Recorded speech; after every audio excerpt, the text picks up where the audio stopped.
সদস্য জনাব A.K. আব্দুল মোমেন, সিলেট 1। সম্পূরক প্রশ্ন করুন। ধন্যবাদ মাননীয় স্পিকার। আমি মাননীয় স্বাস্থ্যমন্ত্রীকে ধন্যবাদ দিতে চাই। সেই সাথে ওনার কাছে আমার প্রশ্ন, আমি গতকাল সিলেট ওসমানী মেডিকেল হসপিটালে গিয়েছিলাম। সেইখানে অরিজিনালি 500 বেডের হাসপাতাল ছিল।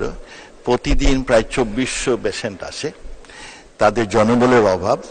তাছাড়া পাশেই একটা 250 বেডের সদর হাসপাতাল, বিল্ডিং কমপ্লিট, সব কাজ কমপ্লিট, জনবলের কারণে কাজটা শুরু হয় নাই। কবে নাগাদ শুরু হইতে পারে মাননীয় স্বাস্থ্যমন্ত্রী?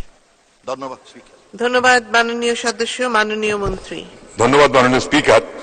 মাননীয় সংসদ সদস্যকে ধন্যবাদ জানাই। আমি আগামী 6 তারিখে সিলেট যাচ্ছি, 6-7 সিলেট থাকবো। আপনি যে হাসপাতালটার কথা আমাকে বলছেন, সেই হাসপাতালটা আমি অনেকবার ভিজিট করেছি, আমি গিয়েছি। এই জনবল প্রক্রিয়া নিয়ে গত সপ্তাহেই আমরা জনপ্রশাসন মন্ত্রী মহোদয়ের সাথে আমরা একটা মিটিং করেছি, এবং মিটিং করে আমরা যত দ্রুত এই জনবলগুলো আমরা পূরণ করতে পারি সে বিষয়ে কিছু পদক্ষেপ নিয়েছি।